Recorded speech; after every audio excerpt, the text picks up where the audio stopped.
باپ اور بیٹے اور روح القدس کے نام میں آمین۔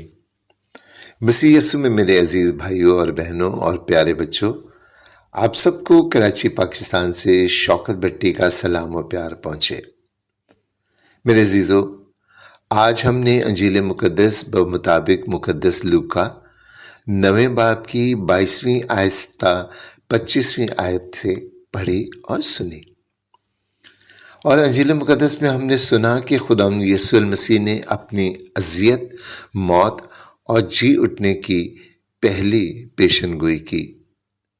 میرے عزیزو، شاگرد حیران رہ گئے ہوں گے، کیونکہ ابھی کچھ لمحے پہلے اس نے یہ تسلیم کیا تھا کہ وہی المسیح ہے، زندہ خدا کا بیٹا، اور پھر دوسرے لمحے ہی ہر کوئی دنگ رہ گیا، کیونکہ اس نے کہا کہ ضرور ہے کہ ابن انسان بہت دکھ سہے اور بزرگوں اور سردار کاہنوں اور فقیہوں سے رد کیا جائے اور قتل کیا جائے اور پھر تیسرے دن جی اٹھے۔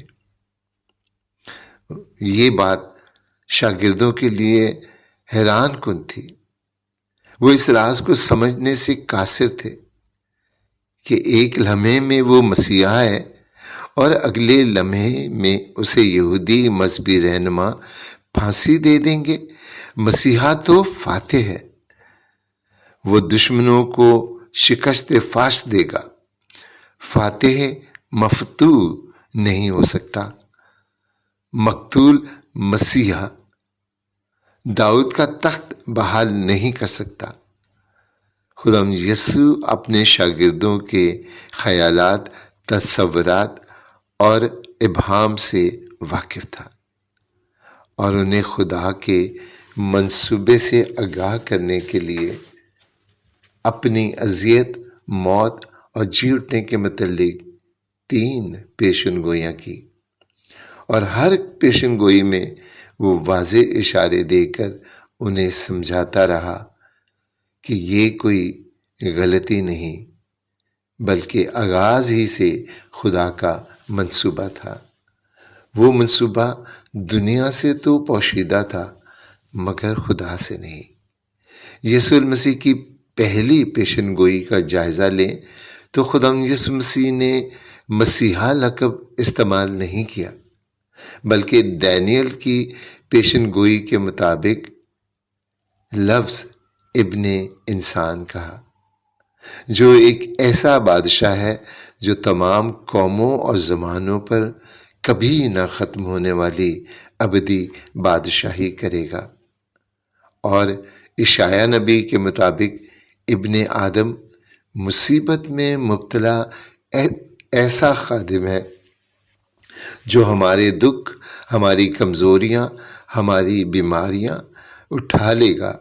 وہ ہماری خطاؤں کے سبب سے چھیدا جائے گا اور بدکرداریوں کے سبب سے کچلا جائے گا، تاکہ ہمیں سکون ملے، ہمیں نجات ملے، اور اس کے زخموں کے سبب سے ہمیں شفا ملے۔ میرے عزیزو، یوحنا باغی نے خداوند یسوع مسیح کو دیکھ کر ہی پہلے سے ہی اعلان کر دیا تھا کہ وہ خدا کا برہ ہے جو دنیا کے گناہ اٹھا لے جاتا ہے۔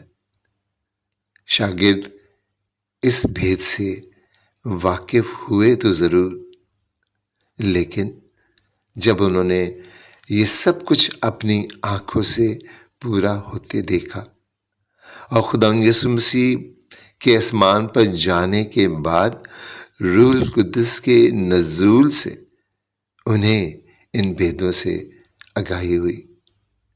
لیکن میرے عزیزو، کلیسیا چاہتی ہے کہ روزوں کے ان ایام میں ہم خداوند یسوع المسیح کی اس عظیم قربانی پر غور و خوض کریں، کیونکہ خداوند یسوع نے کہا کہ اگر کوئی میرے پیچھے آنا چاہے تو اپنی ذات کا انکار کرے اور ہر روز اپنی صلیب اٹھائے اور میرے پیچھے ہو لے۔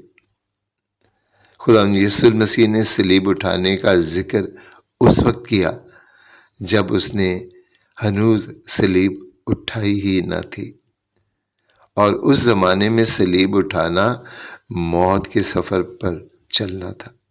صلیب پر موت شرمناک، اذیتوں سے دھیرے دھیرے مرنا تھا۔ صلیب اٹھانے کا تصور ہی روح کو لرزا دیتا تھا، اور اس پر ستم یہ کہ خداوند یسوع نے یہ کہا کہ ہر روز صلیب اٹھائے۔ میرے عزیزو، شاگرد اس بات کو سمجھنے سے بالکل ہی قاصر تھے، لیکن ہم جانتے ہیں کہ یسوع المسیح کے پیروکار ہونے کے توسط سے ہمیں سچائی کا راستہ اپنانا ہے۔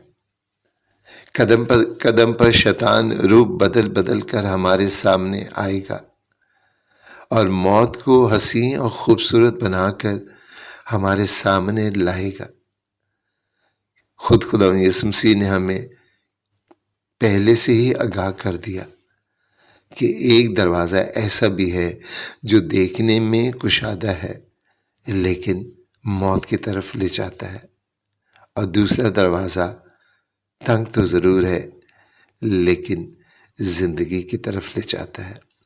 اور خداوند یسوع مسیح نے کہا کہ یہ دروازہ میں ہوں۔ میرے عزیزو،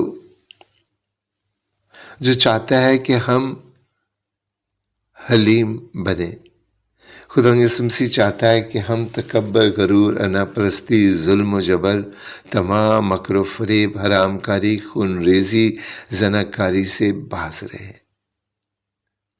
اور اپنے گناہوں سے تائب ہو کر توبہ کرے، گناہوں کو ترک کر کے خداوند یسوع کی صلیب تلے آ جائے، کیونکہ اس صلیب کے تلے اس کی پسلی سے بہا خون اس چشمے کی مانند ہے جو تمام گناہوں کو دھوتا اور ہمیں پاک صاف کرتا ہے، آسمانی بادشاہی کے لائق بناتا اور ابدی زندگی دیتا ہے۔ صلیب اٹھانا اور خداوند یسوع مسیح کو اپنا نجات دہندہ ماننا اس دنیا میں مشکل ضرور لگتا ہے، کیونکہ جیسے ہی دوسروں کو پتہ چلتا ہے کہ ہم مسیحی ہیں، خداوند یسوع المسیح کے پیروکار، تو ہم پر مصیبتوں، اذیتوں، نفرتوں اور دکھوں کا نہ ختم ہونے والا ایک سلسلہ شروع ہو جاتا ہے۔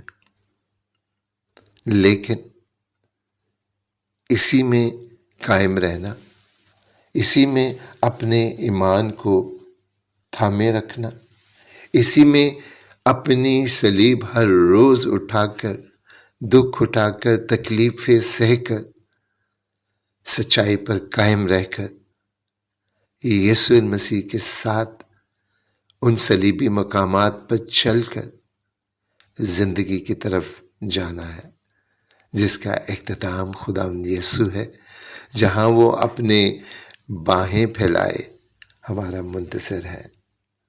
وہ چاہتا ہے کہ اے میرے بیٹے، اے میری بیٹی، تو جو بوجھ کے نیچے دبی ہے، اپنے بوجھ مجھے دے دے، میں تیرے بوجھ اٹھا لوں گا۔ میرے عزیزو، جب ہم خداوند یسوع مسیح سے مل لیں گے، ان کے زخموں کو دیکھ لیں گے، اس کے چھدے ہوئے ہاتھ اور پیر اور پسلی میں لگا اس نیزہ دیکھ لیں گے، تو ہم مقدس توما کی طرح فخر سے کہہ سکیں گے کہ تو میرا خداوند ہے، میرا خدا۔ خدا ہم سب کو ایسا کہنے کی توفیق عطا کرے، آمین۔